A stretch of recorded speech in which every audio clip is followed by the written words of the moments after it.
The stars had never looked so cold. Admiral Park stood at the observation window of Station Omega, humanity's last military command center. Behind him, screens flickered with damage reports, casualty numbers, and the dying signals of colonies that no longer existed. He was 62 years old. He had served in the fleet for 40 years. He had never imagined he would live to see the end of everything. 3 years ago, the Dominion had arrived. They came with 1,000 ships, each one larger than anything humanity had ever built. They came with weapons that turned planets into ash.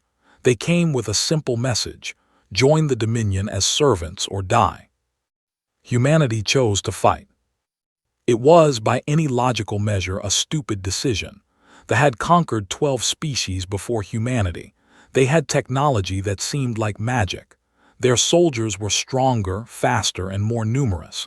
Their generals had centuries of experience.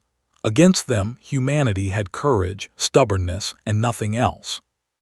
And yet, 3 years later, humanity was still fighting. Watched Earth rotate slowly below the station. The planet was wounded. Great scars of black and brown marked where cities used to be. The oceans were darker now, filled with ash and debris. But the planet was still there, still alive, still human. The door behind him opened. Captain walked in, her boots clicking against the metal floor. She was 35, with sharp eyes and a sharper mind. She had been the head of intelligence for 2 years, ever since her predecessor died at the Battle of Jupiter. "Admiral," she said, "we received their transmission." "Did not turn around. Read it to me." His voice was steady but could hear the tension underneath. "To the remaining forces of the human species, you have fought beyond expectation. You have cost us resources and time, but this war can only end one way. You have 72 hours to surrender unconditionally. All military personnel will be processed.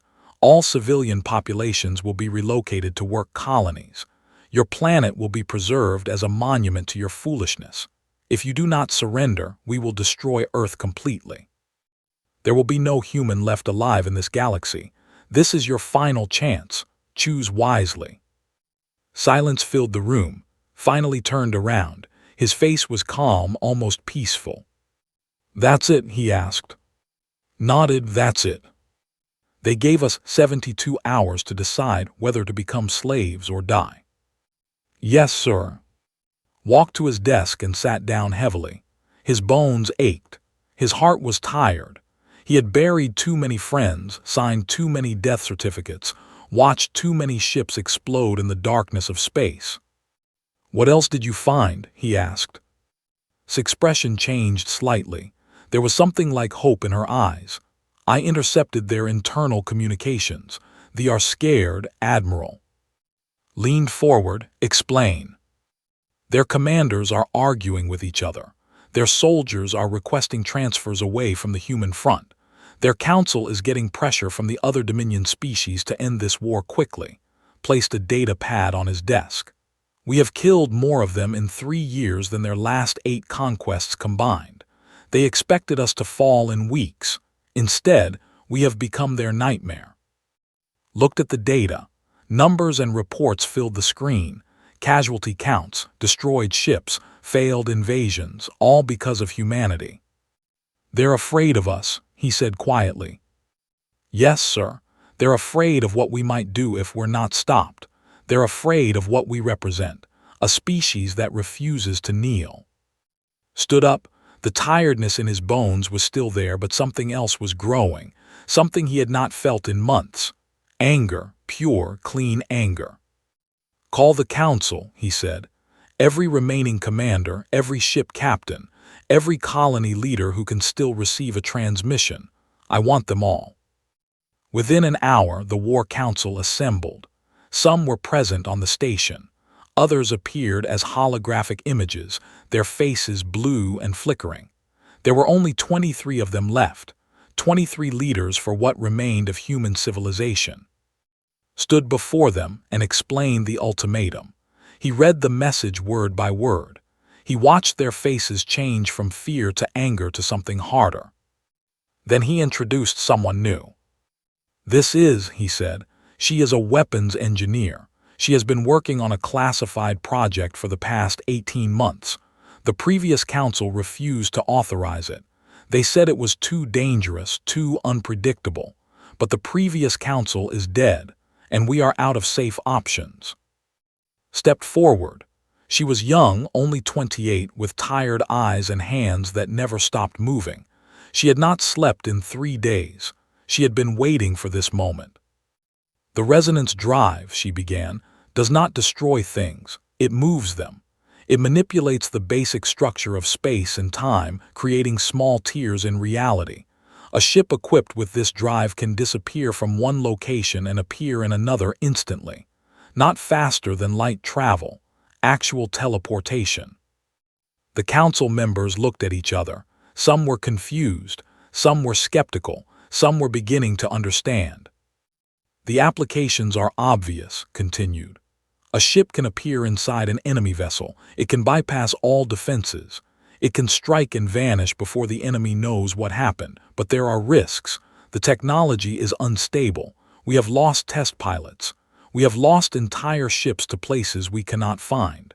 The drive does not care about safety. It only cares about movement. An old general named spoke up.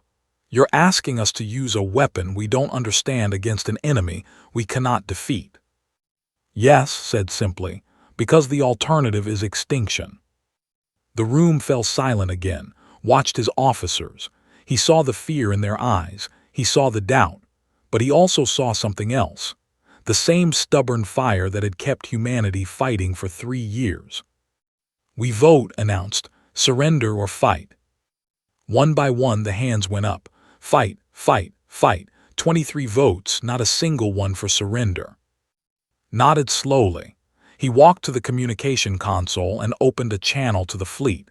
The signal would reach them in minutes. Every human in the system would hear it too. This is Admiral Park of the Human Defense Force. We have received your ultimatum. We have discussed it. We have made our decision. He paused. The weight of the moment pressed down on him. The weight of 8 billion lives on Earth. The weight of every human who had died in this war. The weight of every child who would never be born if he made the wrong choice. But there was no wrong choice. There was only the human choice. We do not kneel, he said. We do not surrender. We do not accept slavery. You want our planet. Come and take it. You want our species. Come and end it. But know this, we will hurt you. We will cost you more than you can imagine. And when the history of this galaxy is written, it will remember that humanity stood. We stood when we should have fallen. We fought when we should have died. We refused when we should have accepted. He took a deep breath. You have 72 hours to reconsider your position. After that, we will show you what humans do when we have nothing left to lose. He ended the transmission. The council was silent. Then slowly someone began to clap. Then another. Then all of them, standing, applauding, crying, laughing. They were going to die. They all knew it. The odds were impossible. The enemy was too strong. The situation was too desperate. But they were going to die standing up. And that made all the difference. 68 hours remained. The station was alive with activity. Soldiers ran through corridors. Engineers worked without rest. Every ship that could still fly was being prepared, armed, and crewed. The message had spread across Earth and the remaining colonies. Humanity had refused to surrender. Now everyone was preparing for the end. In the lower levels of Station Omega, worked in a laboratory filled with machines that hummed with strange energy. The resonance drive prototypes sat on tables like sleeping animals. They were small, no bigger than a person's chest, but they contained power that herself did not fully understand.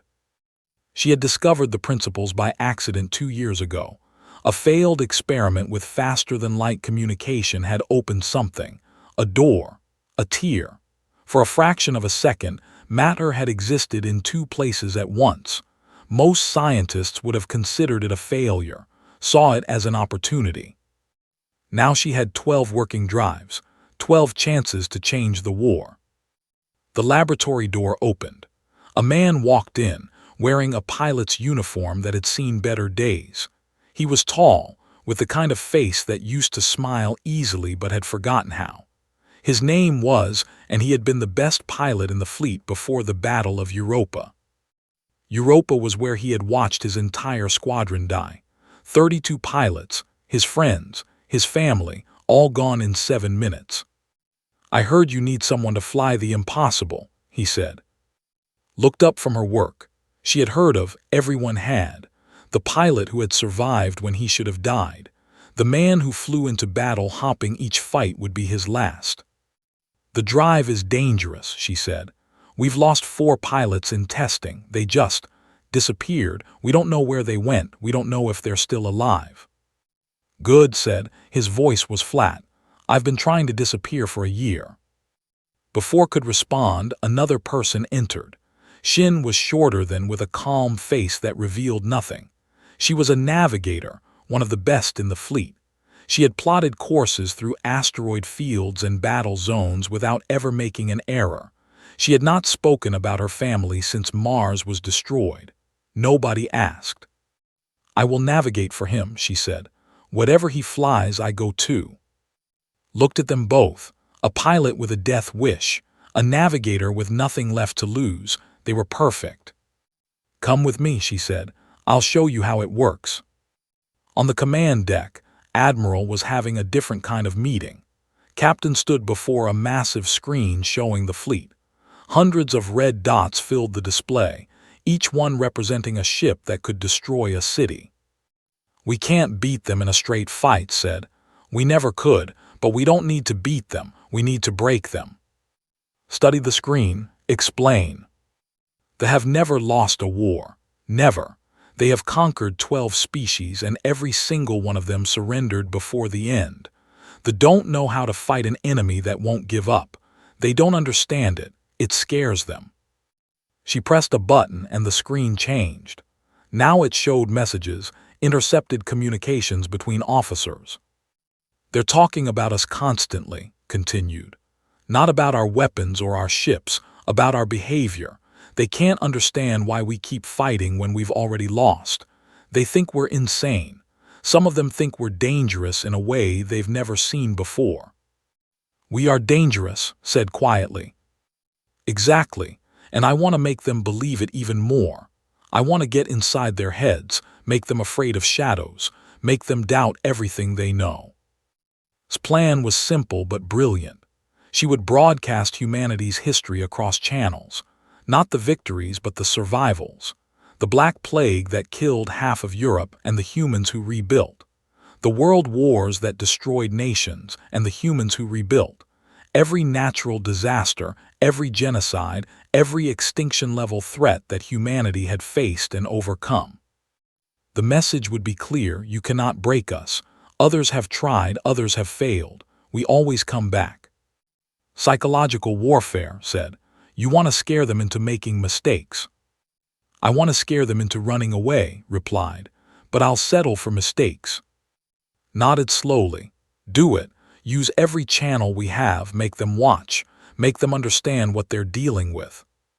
52 hours remained. The first test of the resonance drive was scheduled for midnight. Sat in the cockpit of a small fighter, the prototype drive installed where the main engine used to be. Sat behind him, her navigation screens showing a map of nearby space. "Target is a patrol cruiser," his voice came through the communicator. 300 kilometers out. Your job is simple.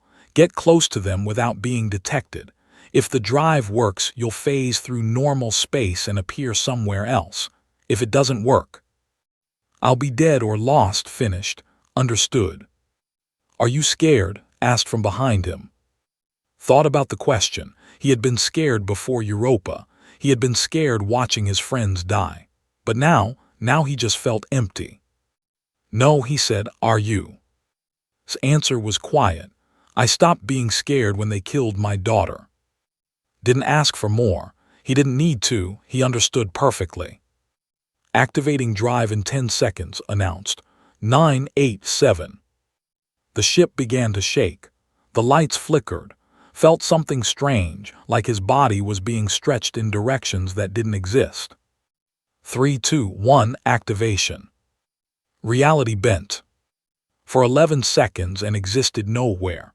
They could see nothing, hear nothing, feel nothing. They were ghosts in a universe that had forgotten them.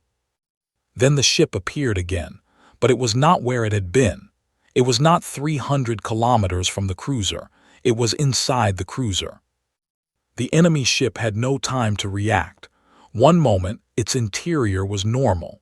The next moment, a human fighter occupied the same space as its main reactor. Physics did not allow two things to exist in the same place. Physics solved this problem violently. The cruiser tore itself apart. Metal screamed. Energy exploded outward. A ship that had taken years to build and required a crew of 200 was destroyed in less than a second. And emerged from the wreckage, their small fighter somehow intact. The drive had protected them, or maybe it had just been luck. Neither of them cared. "It works," said, her voice showing emotion for the first time in months. "It works," repeated. He was smiling, not because he was happy, but because he finally had a purpose again. On Station Omega, the command deck erupted in celebration. Officers shouted, hugged each other, wept with relief. For the first time in 3 years, they had something new, something they had never seen. But did not celebrate. She watched the data from the test and her face was troubled. The drive had worked too well. The energy readings were off the charts. There were variables she didn't understand, forces she couldn't predict. She had given humanity a weapon, but she wasn't sure humanity could control it. Across the solar system, the fleet detected the destruction of their patrol cruiser. They could not explain it. Their sensors showed nothing. No attack, no weapons fire, no enemy ships. Just a cruiser that was there one moment and gone the next. The commanders sent messages to each other. Confused messages, frightened messages. "What happened? We don't know. Was it the humans? Impossible, they don't have that technology. Then what was it?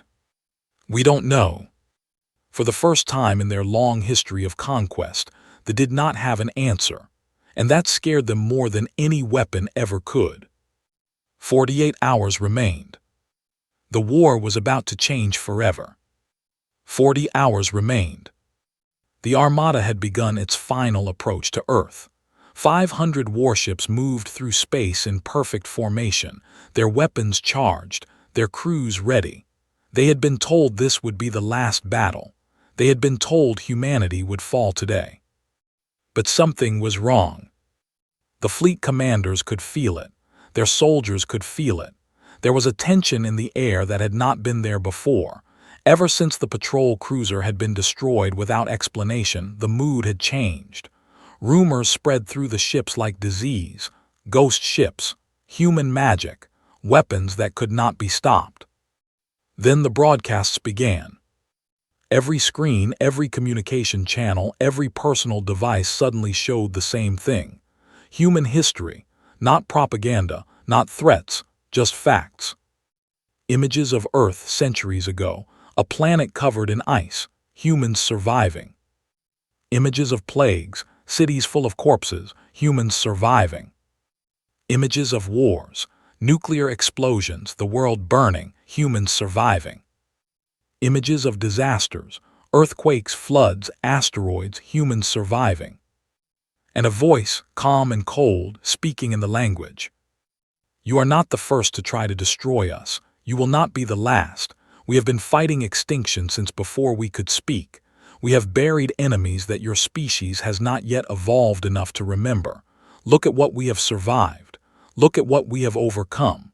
And then ask yourself, do you really want to be another line in our history, another species that tried and failed?" The broadcasts played on repeat, hour after hour.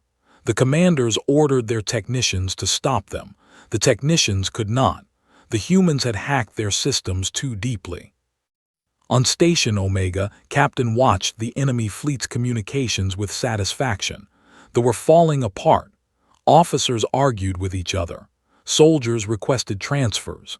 Some ships had actually slowed down, their captains hesitating. "It's working," she told Admiral. "They're scared." "Scared isn't enough," replied. "We need them broken." He turned to, "How many drives do we have?" 12, sir, all installed and ready."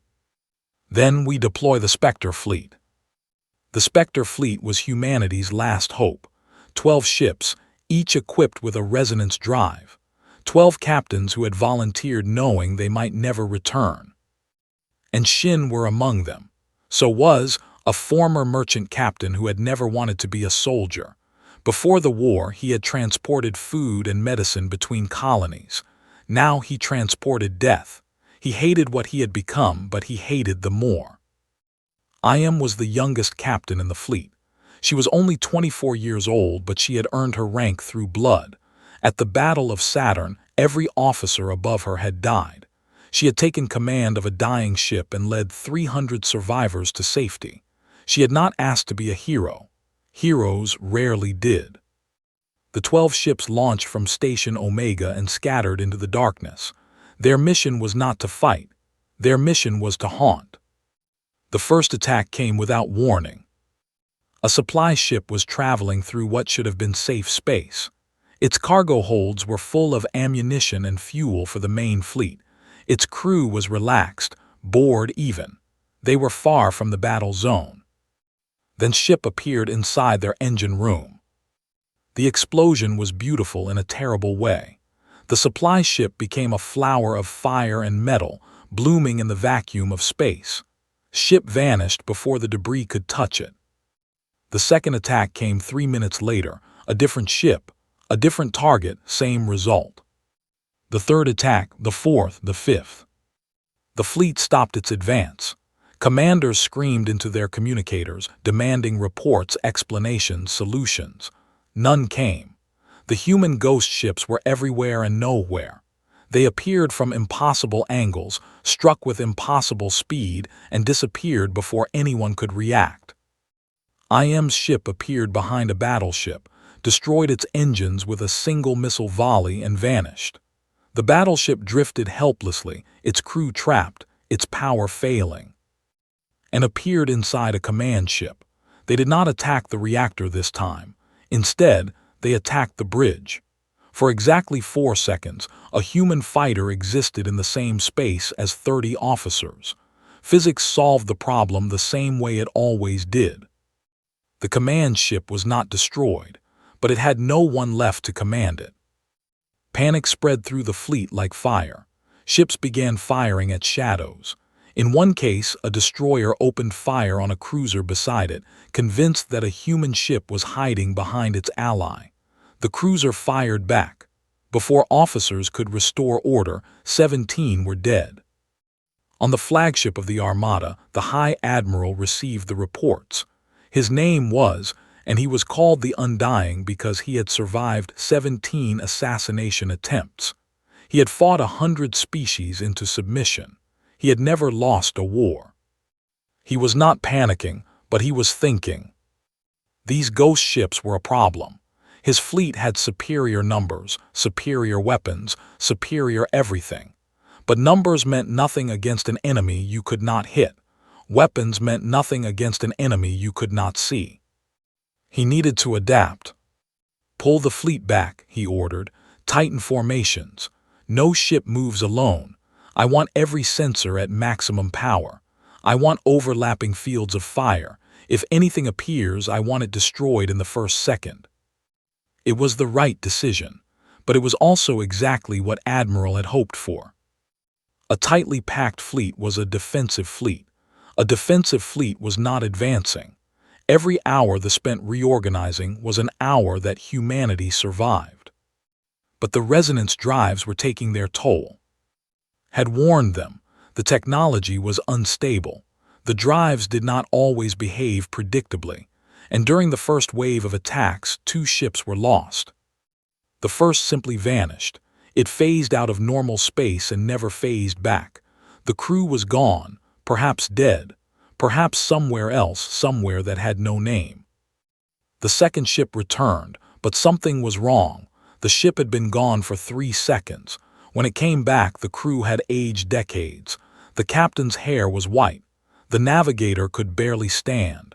They had experienced years in what should have been moments. The remaining 10 ships pulled back to Station Omega. The captains were shaken, had watched his navigator dissolve into light, particle by particle, his face frozen in surprise. Iam's hands would not stop trembling. Even, who had wanted to die, was quiet. Met them in the hangar. She looked at their faces and saw the cost of her invention. "I'm sorry," she said. "I didn't know this would happen." Stepped forward. He was older than most of the captains, with gray in his hair and lines on his face. His navigator had been his friend for 15 years. "Don't apologize," he said. "This is war, people die. At least now they're dying for a reason." He walked past her, heading for his quarters. He needed to write a letter to his navigator's family. He didn't know what to say. He never knew what to say. But the mission had worked. The advance had stalled.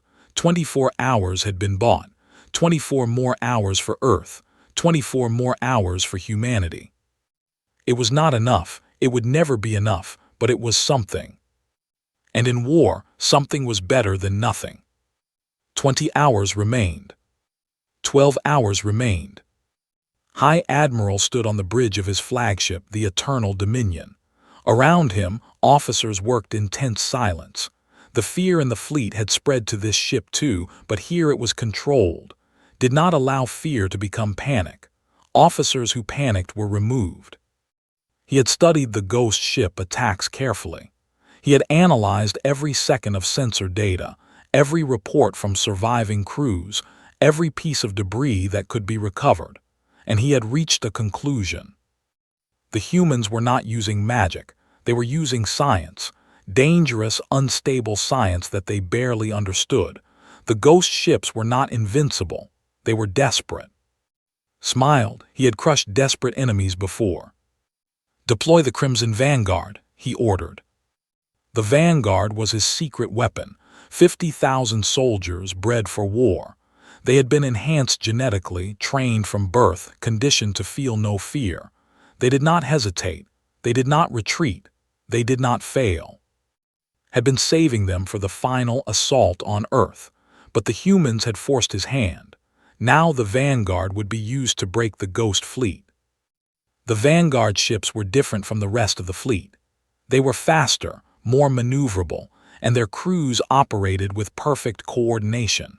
When the first Ghost ship appeared near a Vanguard cruiser, the response was immediate. The cruiser did not fire blindly. It did not panic. Instead, it activated specialized sensors that had been tracking the energy signature of the resonance drive. When the Ghost ship tried to phase out, the Vanguard cruiser matched its frequency and followed. For a moment, both ships existed in the strange space between realities. The soldiers saw it. A human fighter, small and fragile, hanging in a void of impossible colors. They opened fire. The Ghost ship never reappeared in normal space. It was destroyed in the place that was nowhere, its crew lost to an enemy that had adapted too quickly. Watched the report come in and nodded with satisfaction. The humans had surprised him. He respected that, but surprise only worked once. On Station Omega, Admiral received the news. His face did not change, but something in his eyes grew darker. "They've learned how to track the drives," Captain reported. "They're following our ships through the phase. We've lost 3 more in the past hour." "How many do we have left?" 7, sir, and 2 of those are showing signs of drive instability." Looked at the tactical display. The fleet had resumed its advance. The Crimson Vanguard led the way, their ships cutting through space like predators hunting wounded prey. Behind them, the main fleet followed with renewed confidence. The Ghost ships had given humanity a day, but that day was ending. "Call the remaining captains to the command deck," said, "and there's something I need to ask her." 20 minutes later, the War Council assembled. The surviving captains of the Spectre fleet stood in a line. Shin, I am, and 5 others whose faces showed the weight of impossible battles. Looked at, you've been quiet since the attacks began. You haven't celebrated our victories. You haven't mourned our losses. You've just been watching, calculating. Met his eyes. She looked older than her 28 years. The past day had aged her in ways that sleep could not fix. The resonance drive has another application, she said quietly. Something I never told you about. The room went silent. The drive can move matter through space-time. That's what we've been doing. But it can also do the opposite. It can move space-time through matter. It can create a tear, a wound in reality itself. Captain stepped forward. What does that mean? It means a single ship at the center of an enemy fleet could activate an inverted resonance cascade. Everything within 10,000 kilometers would be pulled into the tear, not destroyed, removed, erased from existence. The captains looked at each other. The implications were clear. The ship would be destroyed too, said. It was not a question. Yes, confirmed. There's no way to survive the cascade. The ship at the center would be the first thing taken. Silence stretched through the command deck, walked to the observation window and looked out at the stars. Earth hung below, wounded but alive. Behind him, he could hear his officers breathing, thinking, understanding. How certain are you that it would work? He asked. 90%, replied. Maybe 95. The physics is solid. I never built it because I hoped we would never need it. Stepped forward. His voice was calm, almost peaceful. I'll do it. Everyone turned to look at him. His face showed no fear, no hesitation. He looked like a man who had finally found what he was searching for. I lost my squadron at Europa, he said. 32 pilots, my friends, my family. I've been flying since then, hopping to find them again, hopping to earn my death. This is how I earn it. Shin moved to stand beside him. I go where he goes, I always have. No, said, you don't have to. My daughter was 7 years old, interrupted. She was playing in a park on Mars when the bombs fell. I didn't even get to say goodbye. I've been navigating ever since because I didn't know what else to do. Now I know. I navigate you to the center of that fleet. One last course. One perfect calculation. Stepped forward next.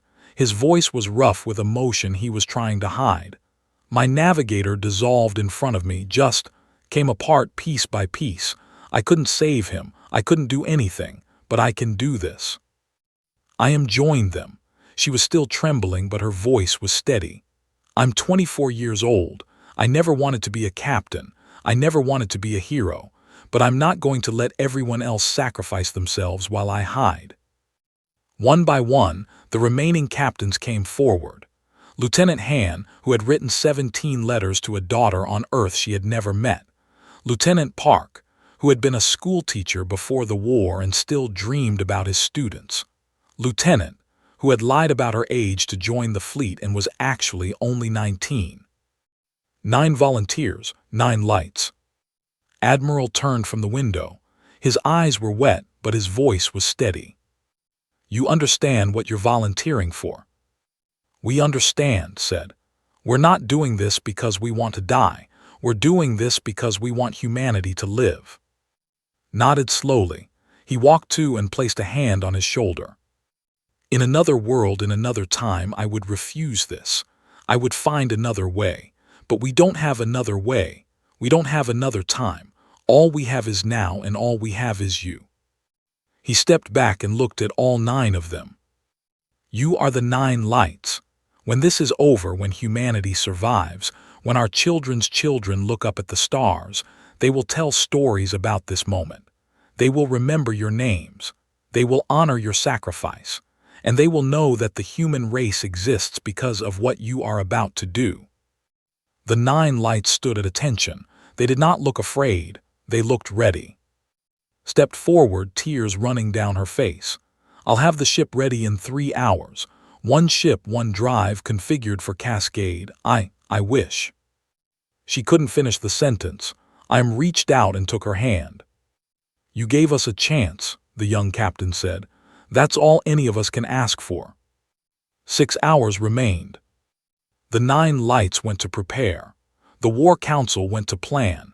And somewhere in the distance, the fleet continued its advance, unaware that everything was about to change. 1 hour remained. The ship was called the Dawn's End. It had been a cargo vessel before the war, carrying supplies between Earth and Mars. Now it carried humanity's last hope. In its engine room, a modified resonance drive hummed with power that could tear reality apart. Sat in the captain's chair. Behind him, the other 8 members of the 9 lights took their positions. Shin was at navigation, her screens showing the exact center of the formation, monitored the engines.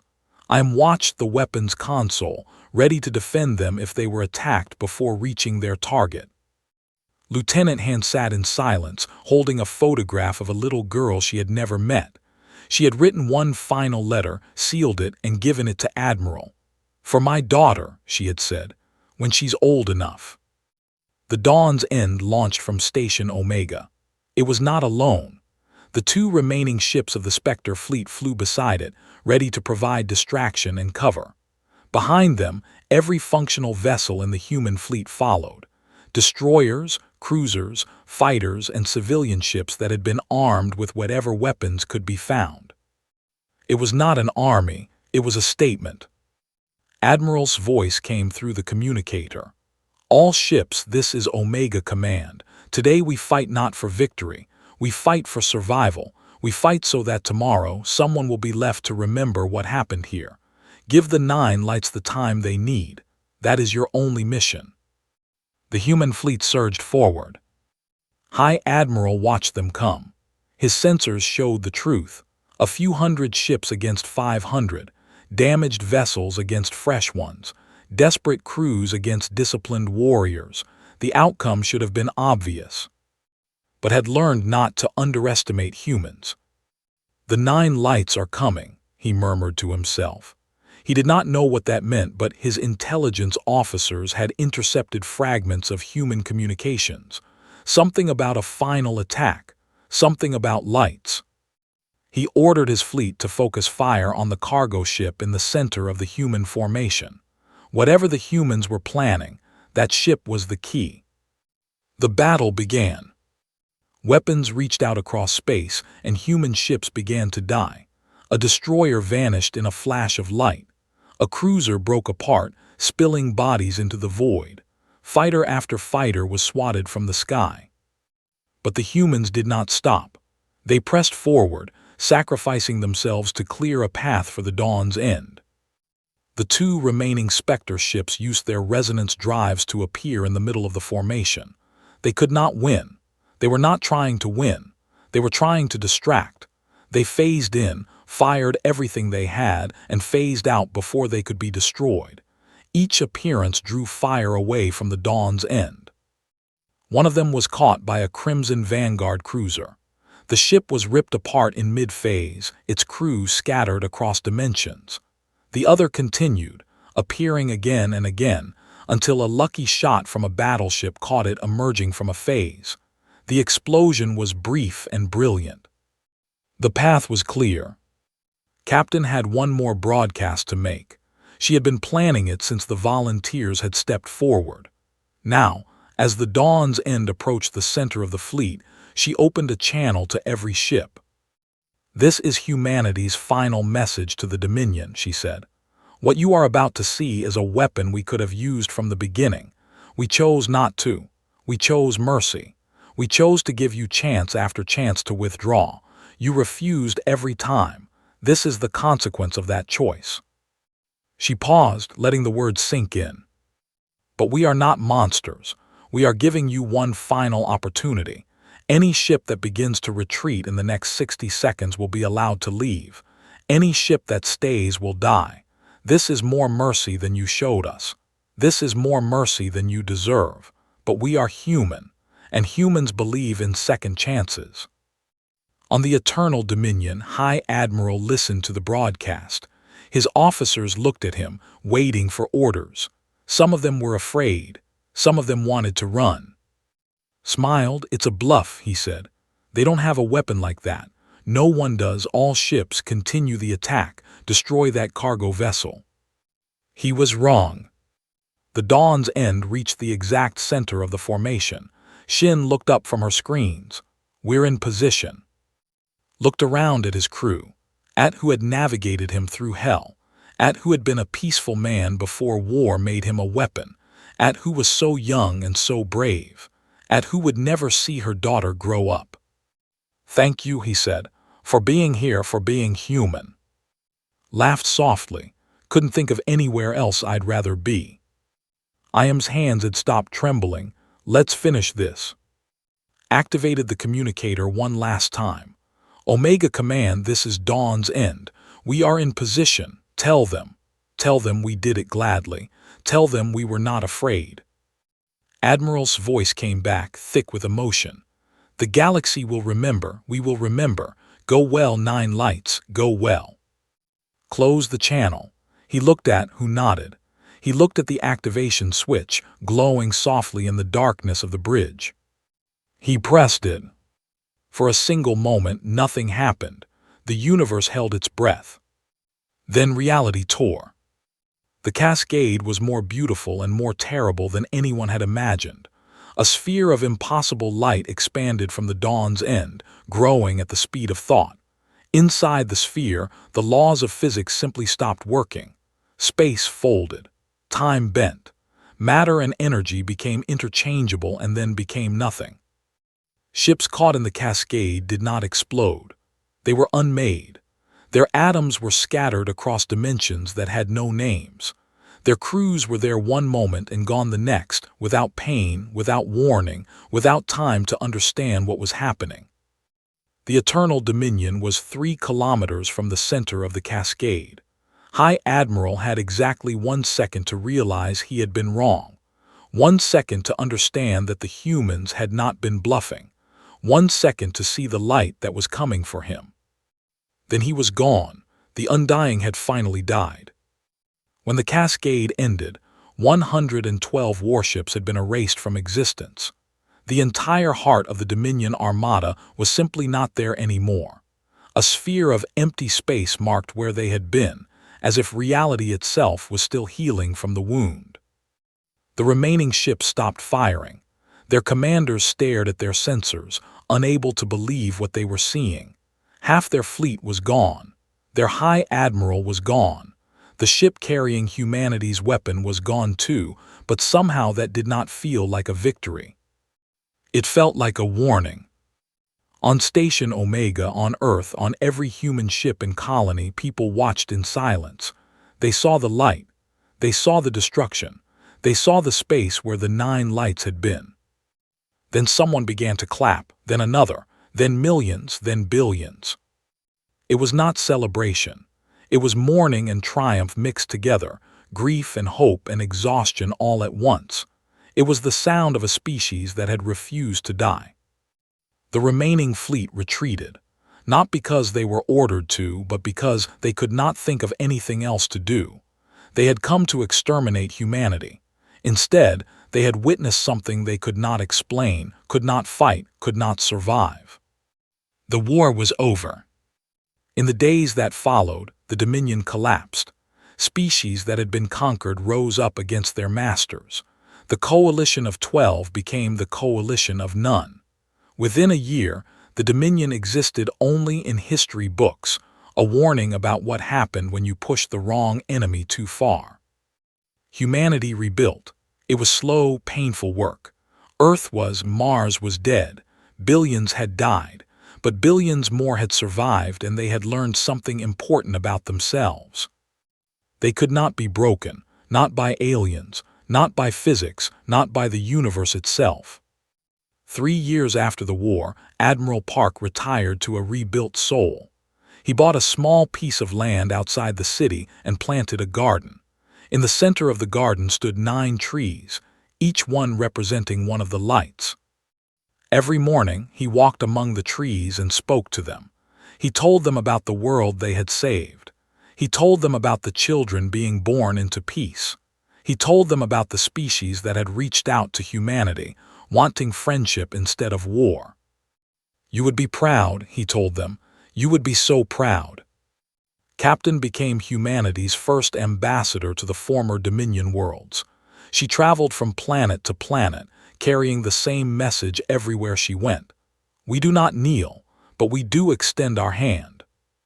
Some species were afraid of humanity, some were suspicious, but many remembered what they had seen and heard during the war, the broadcasts, the history, the stubborn refusal to accept defeat. They looked at humans differently now, with caution, yes, but also with respect. Destroyed every record of the inverted resonance cascade, the formulas, the calculations, the technical specifications, all of it gone. Some weapons should only exist once, she told Admiral, and this one already existed once too many. She continued to work on the resonance drive, making it safer, more stable, more predictable.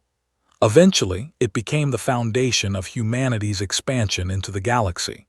Ships could travel between stars in moments instead of years. Humanity spread outward, building new colonies, meeting new species, creating a future that the Nine Lights had made possible. And across the galaxy, a new saying spread. It was whispered among species who had once thought themselves alone in their defiance. It was taught to children who had never known war. It was carved into monuments on 100 worlds. Be careful with the humans. They will change reality itself before they change their principles. On Earth in Seoul, an old admiral sat among 9 trees as the sun went down. He was 90 years old now, his hair white, his bones tired, but his heart was still strong. He looked up at the stars, at the vast darkness that had once seemed so empty and so hostile. Now it seemed full of possibilities, full of hope. We did it, he said to the trees. We survived, and we're not going anywhere. The wind rustled through the leaves, and somewhere in the distance, a child laughed. The stars had never looked so warm.